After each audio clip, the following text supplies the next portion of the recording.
Give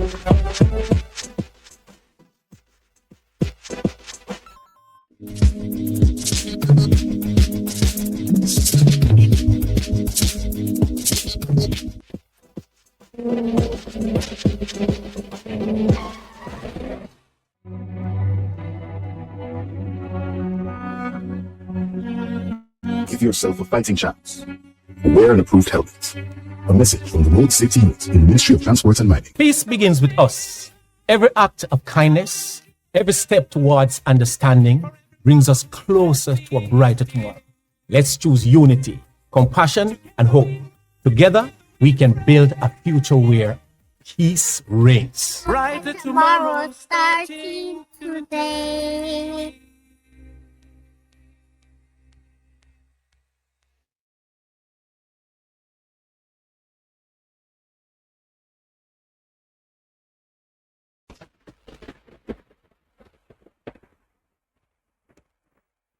When the storm rages and the world feels shaken, remember, our strength lies in unity. It's in coming together, sharing hope, and standing shoulder to shoulder that we find resilience. Every act of kindness, every word of encouragement builds a brighter tomorrow. We are stronger as one. Our courage, compassion, and hope will light the way forward. Together we rise. Together we rebuild, because hope is never lost when we stand united, because we are stronger together.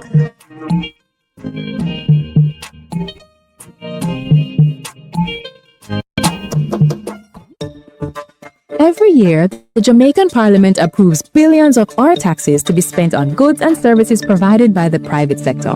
Everything from pens to power plants, cleaning services to construction are obtained through a process called public procurement. But who?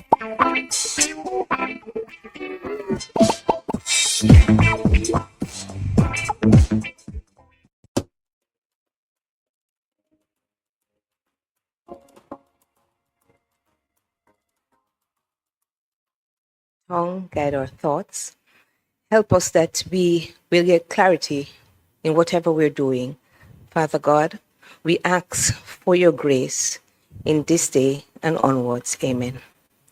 Thank you very much, Member Miller.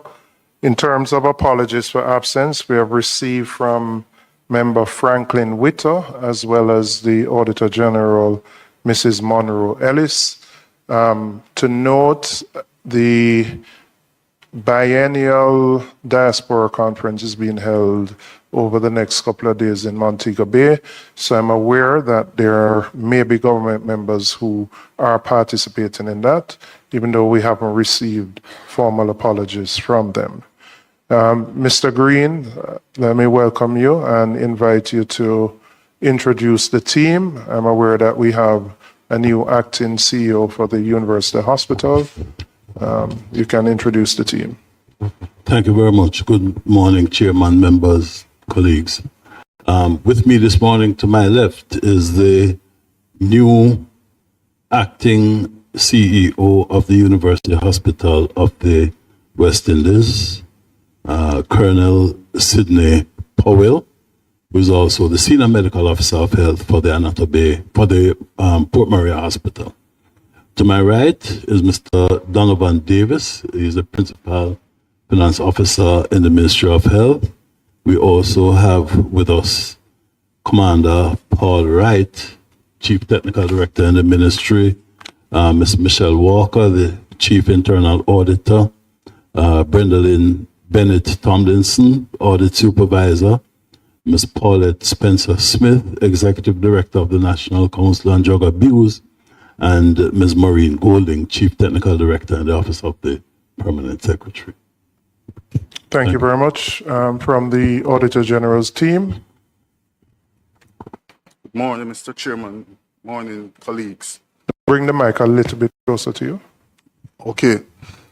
To my right is Juna Thomas, Director of Audit. To my left, Ricardo Hall, Principal Auditor. To his left, Mrs. Rochelle Bailey Thomas, Principal Auditor. And behind me is Mrs. Jennifer Hutchinson, Senior Auditor. Thank you. Thank you. Ms. Stewart, just introduce yourself and the.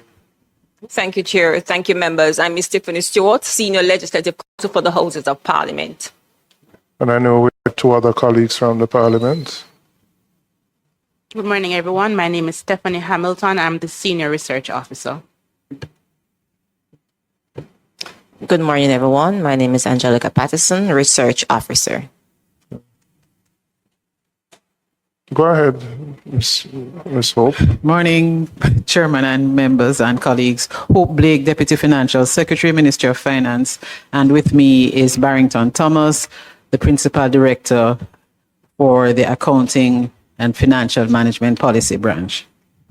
So, Mr. Chairman, with your permission, sir, can I ask Colonel Dr. Powell to introduce the team from the UHWI? Oh, sorry, I thought you had covered that. But go ahead, please. Morning, Chair. Morning, sirs, ma'am. I have with me Mrs. Angela M. Curtis Cox, Senior Director, Strategic Planning, Performance and Project Management. Mr. Ainsworth Buckridge, Senior Director for Procurement, and Mr. Kimani Bridson, Senior Legal Officer. Thank you. Members, the minutes of the meeting held on June 2nd, 2026 are before us. Are there any corrections? Very detailed minutes were provided, and I hope members have read the minutes. Any corrections, any omissions? Could I have a motion for the confirmation of the minutes? Member Miller, seconded by Member Cousins. Matters arising from the minutes. At the last meeting, we had asked the University Hospital to provide us with an update on any board or subcommittee minutes in relation to the recruitment of the CEO. Colonel, you want to, I know we have received it, you want to just respond, or the PS, either of you?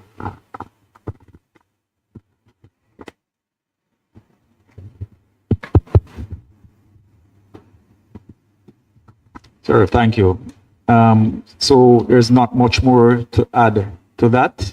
We would have provided the minutes, and we're willing to provide any other information that you so require.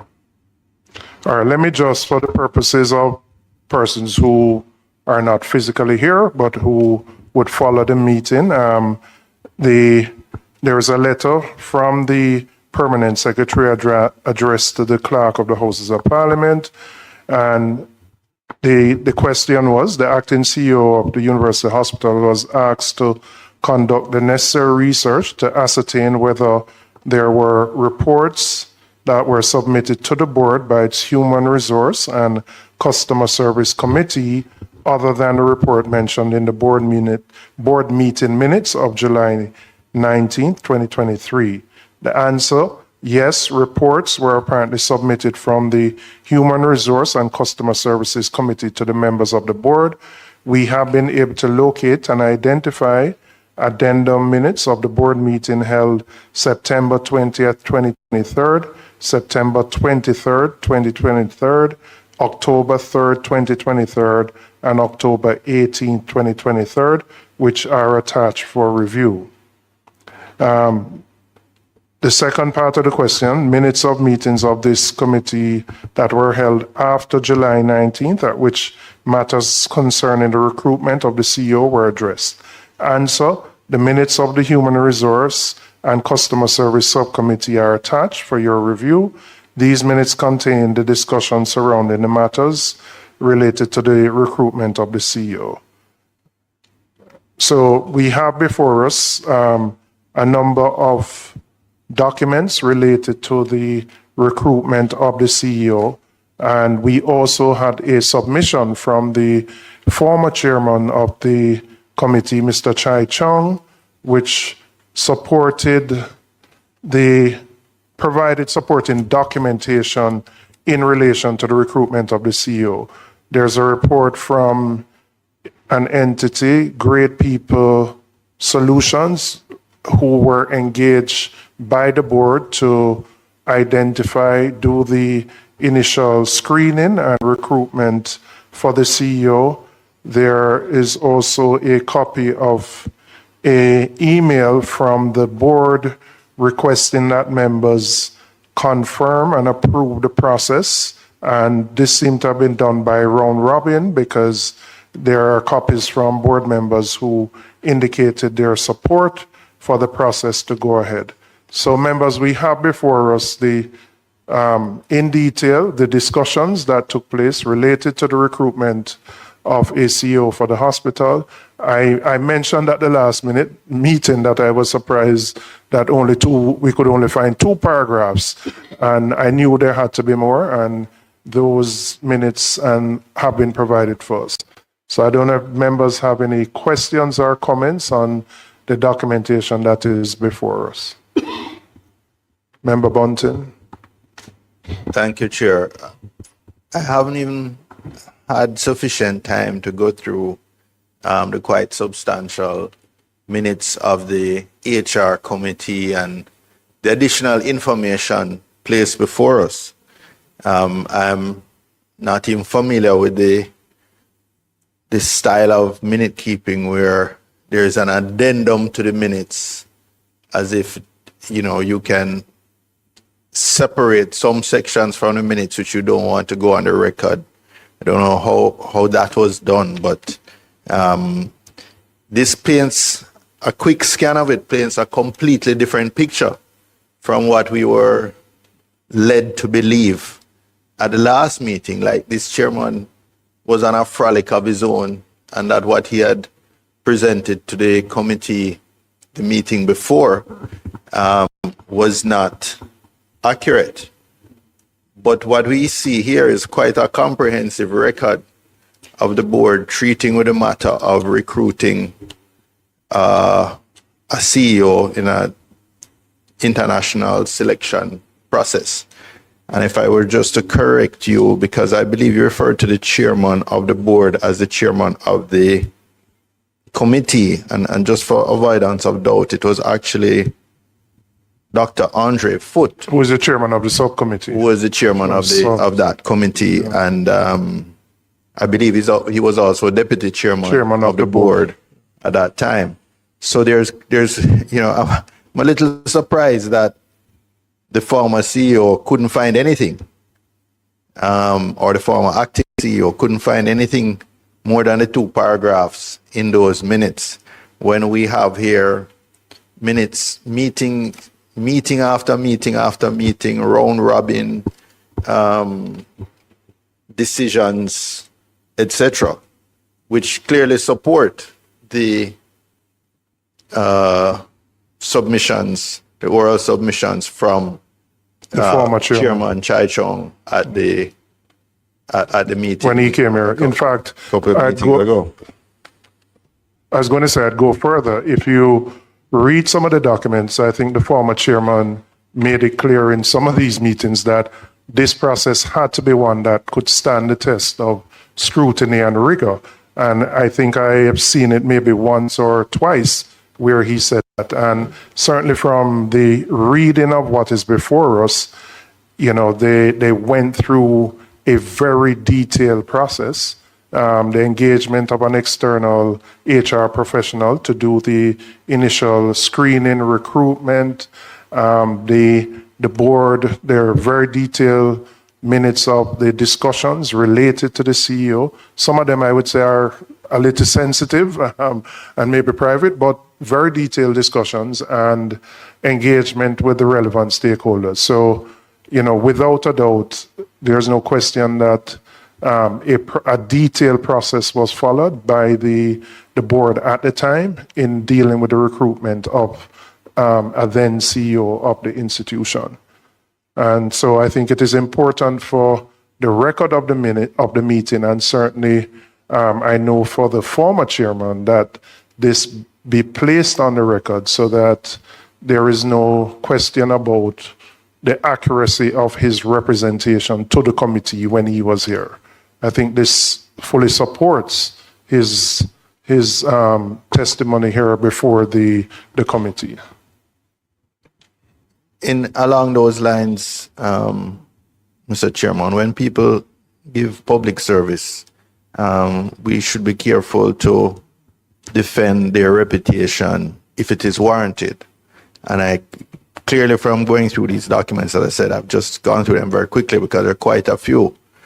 But a very diligent effort was taken. And I would ask that, could we have a summary of this, that it can be read into the record? Yes, they're circulated to the members, but the minutes of the committee will not reflect this material, this content. Could we have someone, I don't know, maybe AI could do it, but better, maybe the clerk or somebody could just summarize this so that we can actually read the summary of it into the minutes of the committee. I think we owe it to the service of the chairman and that the work that was done. in recruiting. Yeah. I agree with you, Member Bunting. I'll discuss it with the committee clerk, and we can have a determination about how best to proceed. And anything that is tabled here is for the public record. And as I said, it's very important, particularly when people are given voluntary public service. And members of boards give voluntary public service. And I know, the former chairman would have probably felt aggrieved that what was represented was not accurate. And now the record can establish that what he said was actually so. Anything else, Member Cousins? Chairman, I would like to join in those sentiments. The former board chair came here of his own volition, and he provided us with a detailed account of what transpired. Subsequent to that, there were utterances that what he was saying was not accurate. And having these records here today serves as vindication for him. And in fact, he should be commended based on what we're seeing in the report, based on the approach that he took at the time. And that is what we want to see across all of the various agencies and government bodies, where people understand the importance of transparency and accountability. So I'm happy for this being here today, and I join with my colleague, Member Bunting, in asking for this to be read into the record by way of a summary. Thank you. I mean, if I just raise one particular issue, questions were raised about what was being proposed as the salary for the CEO. And the former chairman indicated that he sought support from some private sector entities to top up the salary. And if you look at the minutes here, you will see that a very detailed process was followed, approvals from the ministry before even embarking on it, and certainly ensuring that he had approval to proceed in a particular way. And again, I would emphasize, he himself has said a number of times in these minutes that whatever this process was, they knew it would have to be subject to scrutiny, and the details of it suggest that it can be subject to scrutiny in terms of the process that was followed, and can withstand the scrutiny in terms of the process that was followed. In terms of matters arising, we had indicated at the last meeting that having invited the current CEO, Mr. Mitchell, to appear before the PAC, and him not having done so, he initiated a process to summon Mr. Mitchell. That process was followed, was executed. We have received no correspondence from Mr. Mitchell nor his lawyer indicating his absence. And in view of his absence from this meeting, there is a process that will be triggered. And I'm going to ask the senior Legislative Clerk, Counsel of the Parliament, Ms. Tiffany Stewart, to indicate the process that will be employed going forward. Thank you, Chair. Good morning, members. All right, for the purposes of the records of Hansard, please be advised that all legal and administrative protocols and procedures were undertaken as indicated by the Chair in accordance with the Senate and House of Representatives Powers and Privileges Act and the standing orders of the House of Representatives, specifically Standing Order 78-2, to facilitate the service of the summons on Mr. Fitzgerald Mitchell on Monday, June 8, 2026. For the purposes of the records, Standing Order 78-2 stipulates, if the committee desires to summon any witness, the chairman shall supply the name, residence, and occupation of every witness to the clerk of the Parliament at least 7 days before his evidence is required. The clerk shall then, subject to the directions of the Speaker, summon every such witness on behalf of the House. So that protocol and procedure was undertaken in accordance with the standing orders. Mitchell, pursuant to Section 5(1) and 6 of the Act, was ordered and summoned to appear, give evidence, and produce documents to facilitate the committee's continued examination of the Auditor General's performance audit report on ensuring value for money in public health procurement, University Hospital of the West Indies. Again, for the purposes of the records, I will just do a brief synopsis of Section 5(1) of the Act and 6. Section 5(1), which is power to order attendance of witness, stipulates every House or any standing committee may, subject to the provisions of Section 9 and 12, order any person to attend before the House or before such committee and to give evidence or to produce any paper, book, record, or document in the possession or under the control of such person. Section 6. Attendance to be notified by summons stipulates any order to attend, to give evidence, or to produce documents before either House or a committee or a joint committee shall be notified to the person required to attend or to produce documents by a summons under the hands of the clerk, issued by the direction of the appropriate authority. And that in that instance would have been the Speaker of the House of Representatives, as outlined in Standing Order 78-2.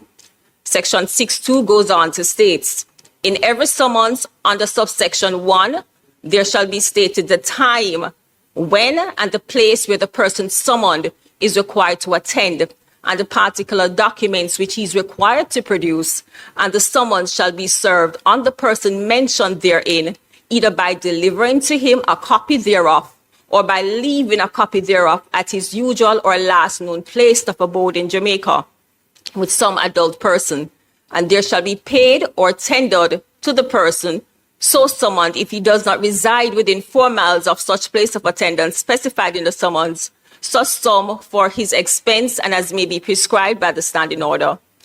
And the last, paragraph 6 of section 2 states, a summons under this section may be served by an officer of either house or by a constable.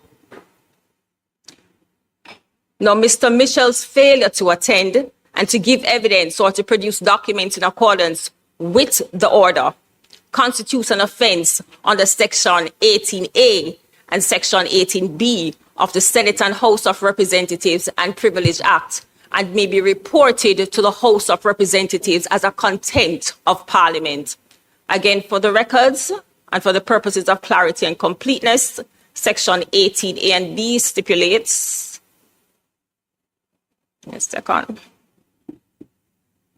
any person who, A, disobeys any order may, by either House or a committee or a joint committee for attendance or for the production of papers, books, documents, or records, unless such attendance or production be excused as hereinafter provided, or refuses to be examined before or to answer any lawful and relevant question put by, either host or a committee or joint committee unless such refusal be excused as hereinbefore provided, shall be guilty of an offence and shall, on summary conviction before a resident magistrate, be liable to a fine not exceeding $200 and, in default, to imprisonment with or without hard labor for any term not exceeding 12 months. Now, evidently, the legislation is outdated. So I'm recommending, for example, the Ministry of Justice and Constitutional Affairs, in conjunction with, let's say, the Law Reform Department, as well as the Office of the Parliamentary Counsel, undertake an extensive review of this legislation to facilitate, for the purposes of public accountability, an amendment to Section 18 of the legislation to enhance the penalties and to include the relevant sanctions. So probably through a comparative analysis of what is undertaken in regards to other Commonwealth jurisdictions pertaining to this similar legislation could be reviewed to implement harsher sanctions for the purposes of public accountability. So, Chair. Thank you very much, Ms. Stewart. And I think this is something that we are obviously legislators and have responsibility for ensuring that laws are up to date. But it is very concerning that a public official who is in a position of authority, having been invited first, not responded, having been summoned, no response either from himself nor his lawyer, is in contempt and in breach of the Parliament. But as you would have heard, the fine is 200 Jamaican dollars. So that is clearly not a deterrent for persons who wish not to support the work of the committee. And the committee decided very early, I think after our first meeting, that it was important to have the CEO, the current CEO, here to answer questions that members had. And it's instructive to note that the former CEO came, a former board chairman and a former board member voluntarily availed themselves to the committee and gave evidence and provided support, which I think was helpful to the committee. But you have an officer, the CEO, who has refused. So that is something that we have to push for, an urgent update of that particular provision, because it can't be that a committee designed to ensure accountability, transparency, and good governance will have its work subverted simply because a public officer refuses to appear before it. Member Cousins? Thank you, Chairman. The permanent secretary is here, so I'd love to find out what internal measures are at your disposal or the disposal of the minister to treat with a situation like this and the board. Yes, it is. I've been on this PAC the last 6 years. Never seen this before. We're speaking about a CEO serving the hospital and receiving compensation. And we are dealing with serious matters that need interrogation. And it's not only about criticism, but we're here to assist as well, as you have seen over the last couple of weeks. This is most unacceptable. And I sincerely hope that the minister is looking on, the board is taking note, and that serious disciplinary action must be taken as it relates to this particular individual and the office that he holds. It is going to cause serious doubt and cast a shadow over the operations of the hospital going forward if this person remains in that substantive role. So, whatever, we are constrained by the law here, which we must take steps to amend. But certainly, there must be internal measures that can be taken separate and apart from us here that is going to instill some trust and confidence in the university hospital. And this is most unfortunate. So, PS, could you give us an idea as to what measures are available to both the board and the ministry to treat with a situation like this? Because what we don't want is to become a precedent where other members of other ministries realize that it's a $200 fine, and so we don't need to show up before the parliamentary committee entrusted with such serious obligations to secure the interest of the Jamaican people, not our own interest here. We're dealing with taxpayers' money. So, PS, could you please highlight us as to what steps can be taken and are available to the ministry, the minister, the board, and us as parliamentarians, please, because I'm deeply concerned. I can tell you that much. Member Cousins, I will do no brief for the minister, but I'm sure he would be deeply concerned as well. You know, disciplinary matters are not for public servants are not in the hands of the minister. The UHWI is governed by a board of directors. They impose discipline on their employees, not the central ministry or the office of the permanent secretary. What I can assure you is that I'll be writing as soon as I leave here to the chairman of the board to express the concerns and the angst of the PAC and to ask that due diligence be done and whatever disciplinary actions can be taken by the board of directors of the University Hospital of the West Indies after they do their due diligence, that be done. That's what I'm committing to do. Okay, thank you, PS. Member Bunting. You know, PS, I don't want you to write the chairman and use any euphemisms like concerns and angst. This behavior of the CEO is outrageous and unacceptable. It is contemptuous of Parliament's role in giving oversight to the executive, and it cannot be allowed to stand, or we're just wasting our time coming here to attend PAC and other standing committee meetings. Mr. Chairman, there is the first sentence of the Great People Solutions, the search firm that was tabled here today, August 20th, 2023. It says, it became clear in the interview with the internal candidate that there were troubling indicators of a culture of non-compliance that still needed to be course corrected. Now, I'm assuming this internal candidate is who the CEO is here now. And if ever there was vindication of that committee's decision not to offer the role to this person, this is it here today.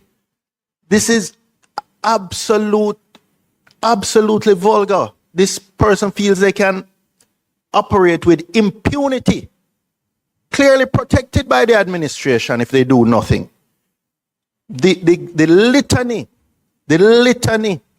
of mismanagement that we have read in the Auditor General's report, and for this level of contempt to be offered to this committee is just plain unacceptable.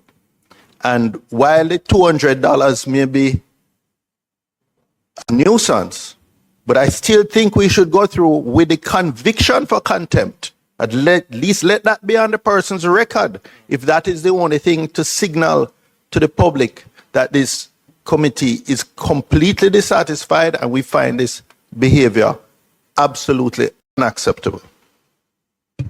Member Miller. I want to state my total disappointment with the actions or non-actions of action of the CEO.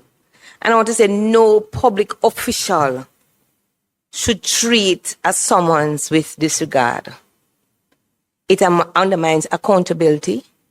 It undermines transparency, and the respect for this parliament.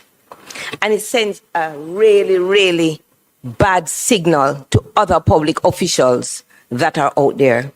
And so I'm going to join the call for the chairman and the board to act and send a message, as well as for us to follow through with bring this matter before the court for the CEO to answer. You see, managing public resources demonstrates the highest level, when I say the highest level of responsibility and cooperation with parliamentary oversight. And if the CEO is disregarding that, it means that every other step within the organization that he's managing, he can disregard those rules and policies and nothing comes of it. Because if he's disregarding parliamentary oversight, he has no regard for anything else. And so we must take action and do something about it. Thank you, members. I would say, having chaired a PSC for 6 years, I've been on a PSC prior to this. This is the first time we have a situation like this. As Member Bunting said, it is contemptuous of the role of Parliament. The role of Parliament is to hold the executive accountable. And when you look at the issues that arose from this report, the damning indictment on the management of the hospital for the CEO, who is the substantive CEO. He's the substantive CEO, earning a salary, being paid by the public purse.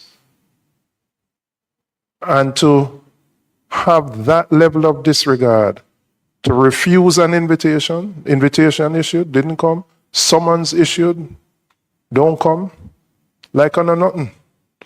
Like we just sit down here as people who now have nothing to do. And we don't have a responsibility to ensure that there's good governance and accountability. It's wrong, and I reiterate what my colleagues have said, that a signal must be sent. Because it means that the next time we have a PAC and some public official don't feel like him or come answer, he may say, all right, me just pay the $200 and go on, and everything good. Can't work, sir. Cannot work, sir. Cannot work, sir. Member Cousins. Chairman, inherent in the Westminster model is a principle of honor, decency, accountability and transparency. And a public servant who is so contemptuous, I dare suggest, should do the honorable thing and resign immediately from that post, or should be removed from that post by the authorities that have been duly constituted to do so. Anything short of that is a slap in the face of the Parliament of Jamaica, of the work of the Auditor General, and the people of Jamaica who are paying them hard-earned taxes. This individual should not be allowed to ever sit in that role again, in that capacity or any other capacity. The message must be strong. If the message is not strong, then as you said, Chairman, it is going to open a floodgate, and it is going to undermine our work, the work of the Auditor General, and the work of everyone concerned. So the minister, he's the one who appoints the board, must act, and act decisively, because we are in perilous waters where this action is concerned.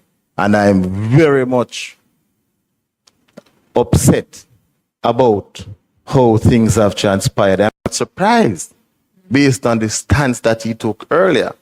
But one would have thought that having been served with a summons, good sense would have prevailed and that he would have presented himself here today.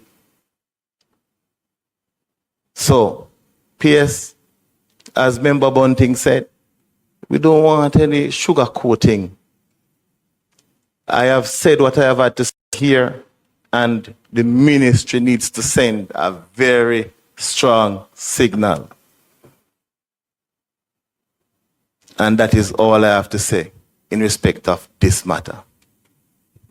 Thank you, Member Cousins. Let me acknowledge in the Parliament today we have 30 students and 17 adults, 3 teachers, 14 parents from the Steertown Primary and Infant School in St. Anne. Yes? Okay.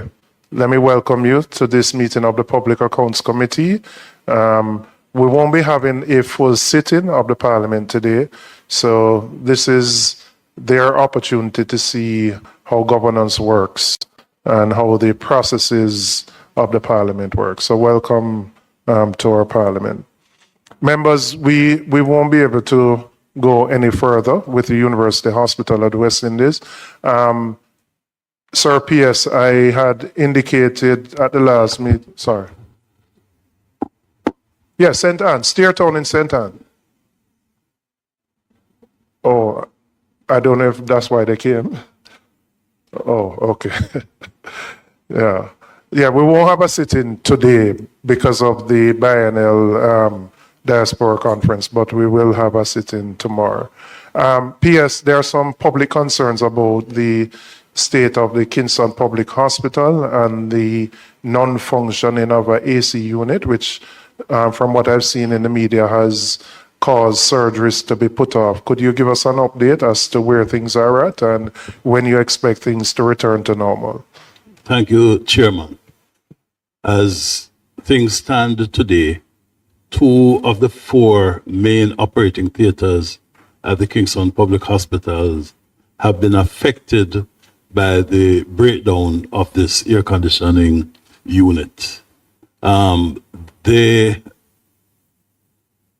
repairs have been completed satisfactorily, but in order to put the theaters back in service, the other 2, they require 2 HEPA filters that have to be sourced, manufactured and sourced overseas. The order has They have to be manufactured. And yes, okay, and sourced from overseas. They can't be sourced here in Jamaica. So we have ordered them, and we are expecting them to be air freighted into Jamaica. We have a commitment to get them into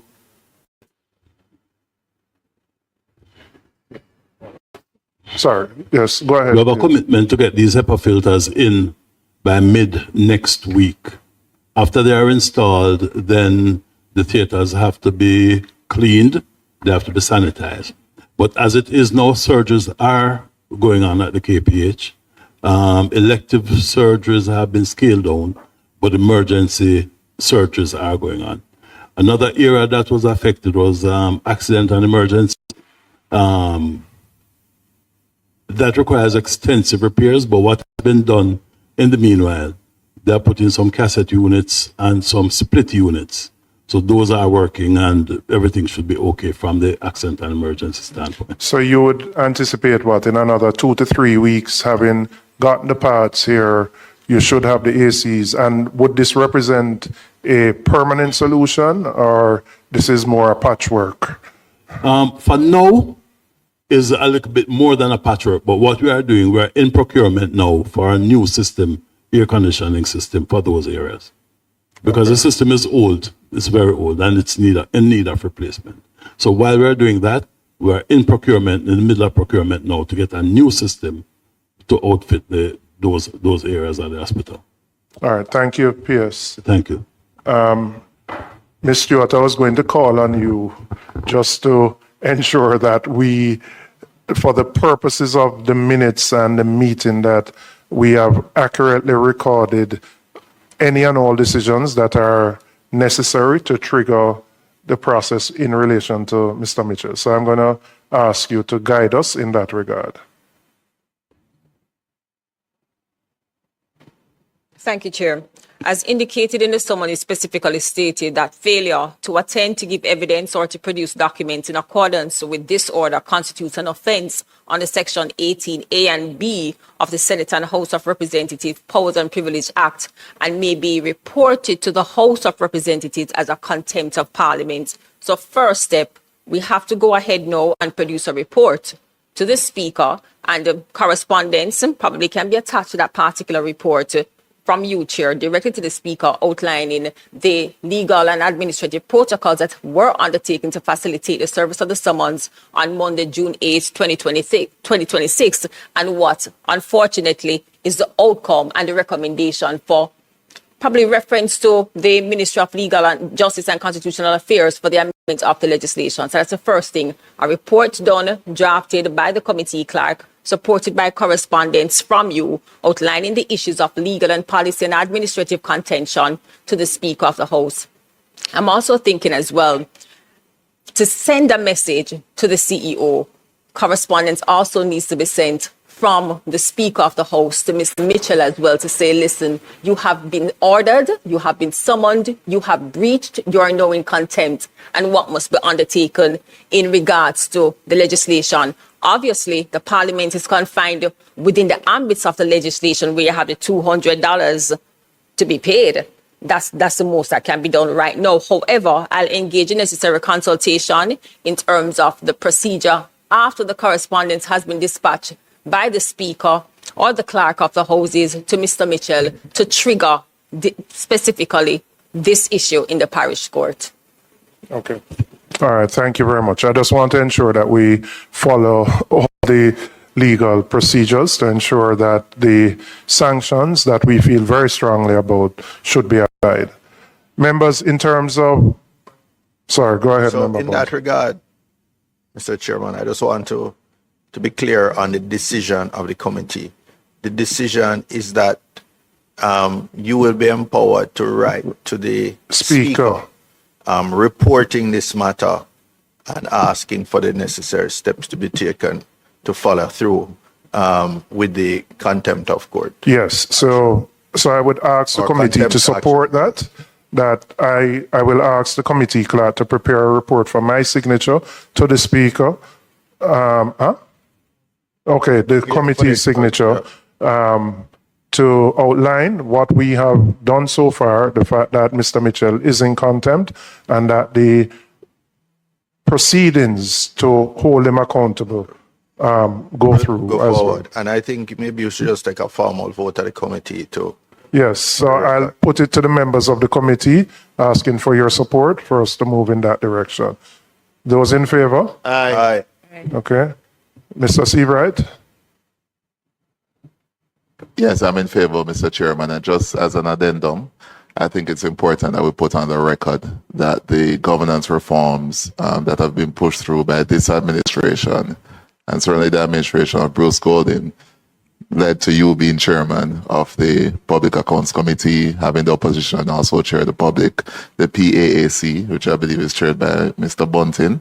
And of course, we should also know other governance reforms that have really enhanced transparency and accountability, including, of course, the establishment of INDECOM and the Integrity Commission. So it's just important to put on record those facts. But of course, the situation as it stands now is egregious, and I believe we should take action. Thank you. Thank you.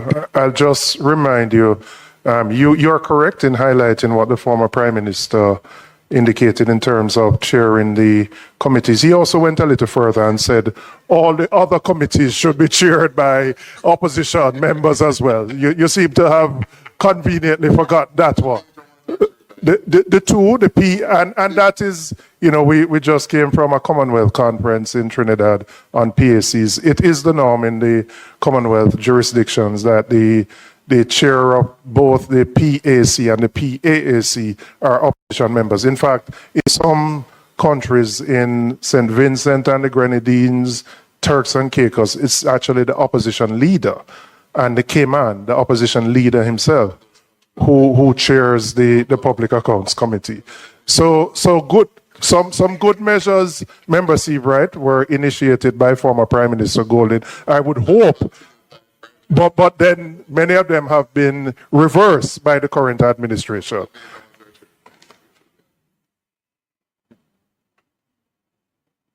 Oh, Ms. Stewart, sorry. Go ahead. For the purposes of accountability and transparency as well, the minutes, I'm recommending that the minutes of today's meeting be prepared and attached to the report for the purposes of the speaker's review. Okay, that will be done. All right, members, in terms of the other matters that the Auditor General has tabled and that we will be considering, the Auditor General's Information Technology Audit Report on the Support Jamaica website for Hurricane Melissa Relief Initiative that was tabled in, I believe, in February or March. We have gotten a response from the entity, so we will be arranging a meeting there. Also, the Auditor General's Compliance Audit Report on Governance, Procurement Activities, and Receipt and Distribution of Starlink devices for Hurricane Melissa Relief Initiative. That report was prepared and we have gotten a response from the entity.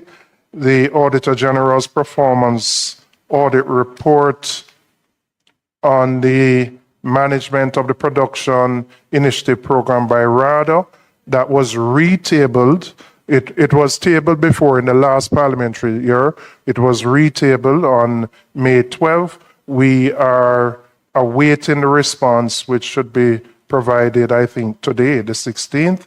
And then the Auditor General's Hurricane Melissa Relief Initiative Audit Compliance Audit Report, Financial Management of Donated and National Disaster Funds, and the implementation of the Roof Restoration Program. That was tabled on May 12th. The deadline for the response is today, the 16th. So those are the matters that we will be considering in the next couple of weeks before our Parliament goes on recess. Let me thank the Ministry of Health, the staff members from the University Hospital. You have been here about 5 times, and I'm sure you're very happy that you won't have to come back. I hope that all the recommendations that have been made and the reforms that have been started continue.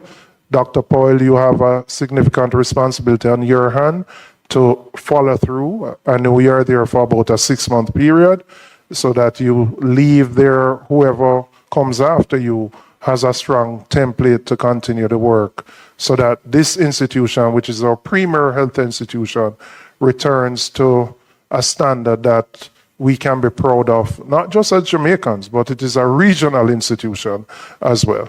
So thank you for being here and for cooperating with the committee thus far. Can I have a motion for the adjournment?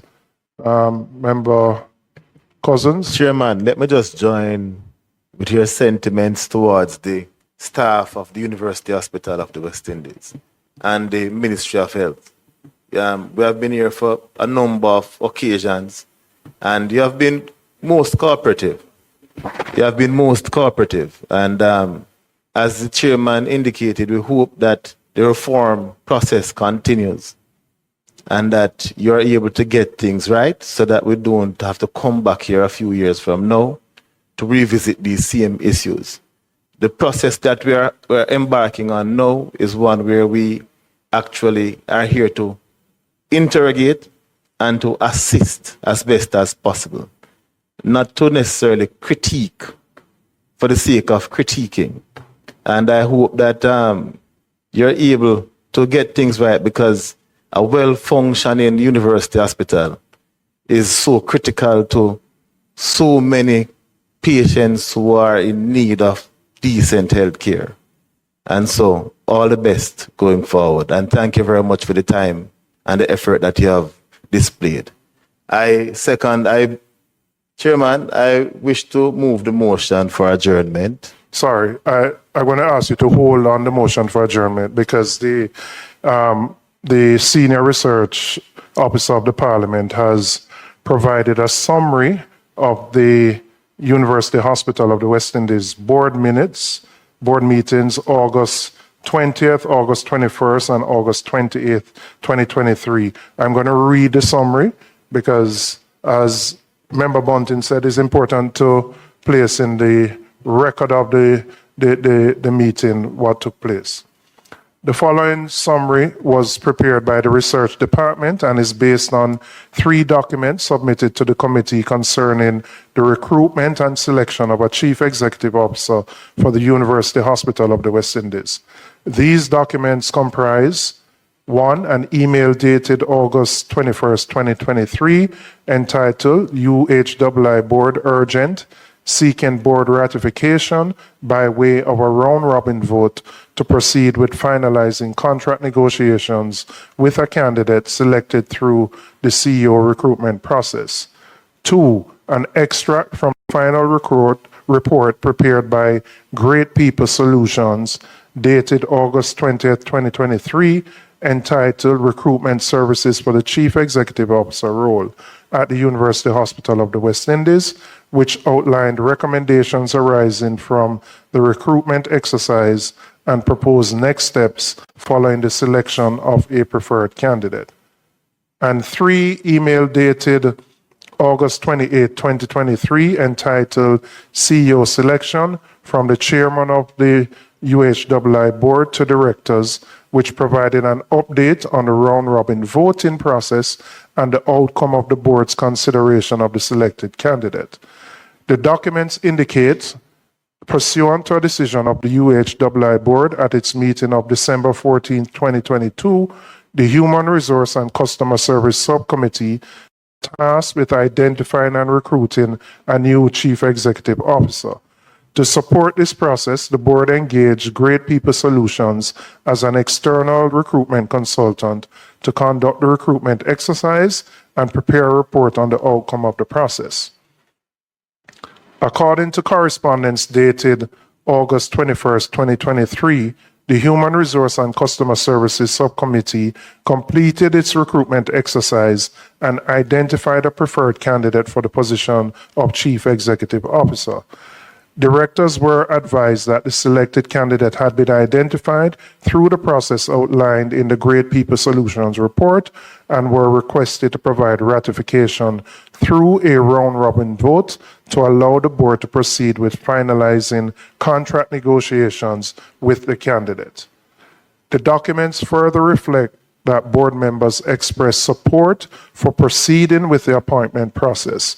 Responses included endorsements of the recommendation to proceed with contract negotiations and approvals to move forward with the selected candidate.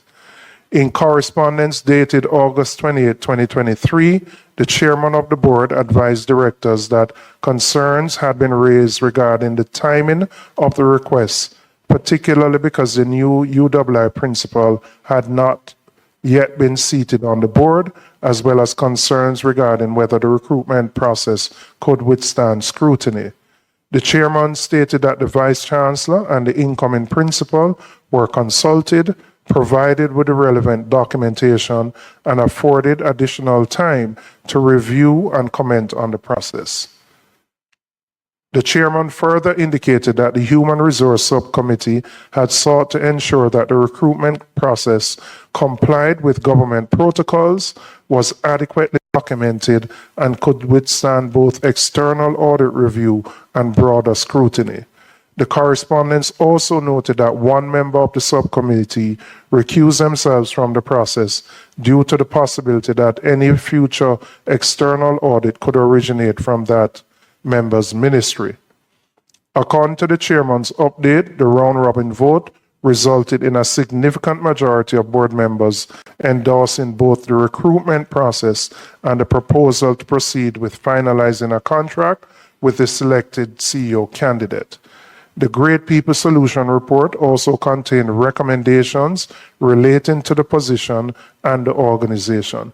These included recommendations that the board address concerns regarding a culture of non-compliance within the organization, review the organizational structure to reduce the CEO's span of control, redesign the CEO's job description to better reflect the complexity of the role, and pursue measures to support the sustainability of a more market-driven compensation structure.